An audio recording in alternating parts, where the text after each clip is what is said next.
taxıl sahələrindən sonra ölkədə ən çox əkilən ərazilər pambıq sahələridir və pambıq istehsalçıları tərəfindən də müraciətlərimiz olur. Biz ötən il ərzində buraxdığımız sığorta müqavilələri və əkin əraziləri artıq ölkənin 30%-ni əhatə etmişdir. Yəni pambıq istehsalçılarının və əkilən ərazilərin 30% sığortalanmışdır.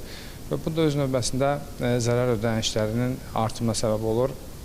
Yəni daha çox zərər görən fermerlər sistem tərəfindən təminata alınır. Belə ki, 2023-cü ildə biz 950 min manat zərər ödənişi eləmişdiksə, 2024-cü ildə artıq ilin sonuna qədər baş verən hadisələrin həcmi 1.200.000 manata çatmışdır. Və bu bir ilkdir. Qeyd etmək istəyirəm ki, pambıq istehsalçıları artıq ötən il ərzində gördüyü zərərlər nəticəsində 1.200.000 manatlıq bir təzminat alacaqlar. Və bu il artıq pambıq mövsümü başlayıbdır.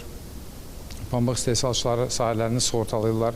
Hər il olduğu kimi bu ildə müraciətlərimiz kifayət çoxdur və düşünürük ki, zərər çəkən fermerlər havaların qeyri-sabit olması nəticəsində artıq ilk əkindən sonra bir təbiət hadisəsindən üzləşən fermerlərə təzminatlar ödəniləcəkdir və bu proses ilin sonuna qədər davam edəcəkdir.